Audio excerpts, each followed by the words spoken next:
आज हिमाचल सरकार द्वारा पंचायती राज संस्थाओं के चुनाव टालने के लिए सुप्रीम कोर्ट में दायर एसएलपी से स्पष्ट हो गया है कि कांग्रेस पार्टी ये चुनाव करवाना नहीं चाहती। हमारे संविधान में व्यवस्था है कि हर संस्था, चाहे वो पंचायती राज संस्थाएं हो, चाहे शहरी निकाय हो, चाहे विधानसभा हो या लोकसभा हो, हर 5 साल के बाद इनके चुनाव होते हैं। ये लोकतांत्रिक व्यवस्था है। परंतु वर्तमान सुक्खू सरकार इन चुनावों को शुरू से ही टालने का प्रयास कर रही है।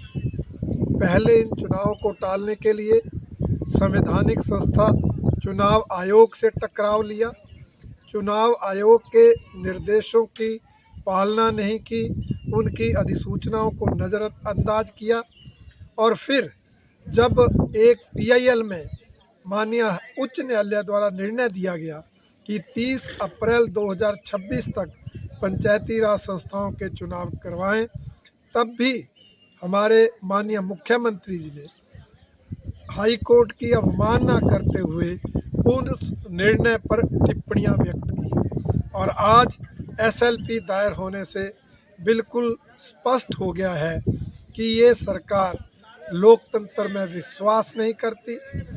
इसका रवैया तानाशाहीपूर्ण है और पंचायती राज संस्थाओं, शहरी निकाय चुनाव के टालने के लिए हर संभव प्रयास कर रही है।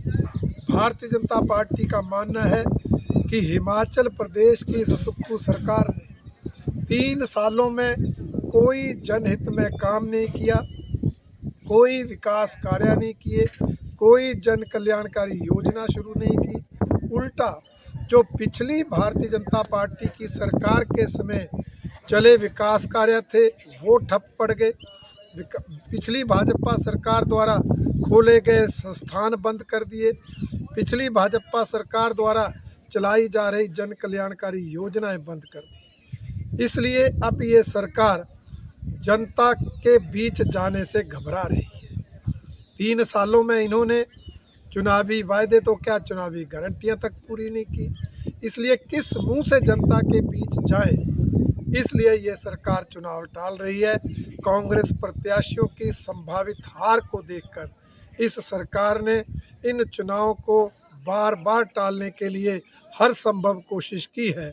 भारतीय जनता पार्टी सरकार के इस अलोकतांत्रिक एवं तानाशाहीपूर्ण रवैये की कड़ी निंदा करती है और इस बात की भी आलोचना करती है कि इस सरकार ने चाहे शहरी निकाय हो, चाहे पंचायती राज संस्थाएं हों, उनके चुने हुए जनप्रतिनिधियों को हटाकर उनको चलाने के लिए प्रशासक नियुक्त कर दिए हैं। वो भी अलोकतांत्रिक है, गैर संवैधानिक है।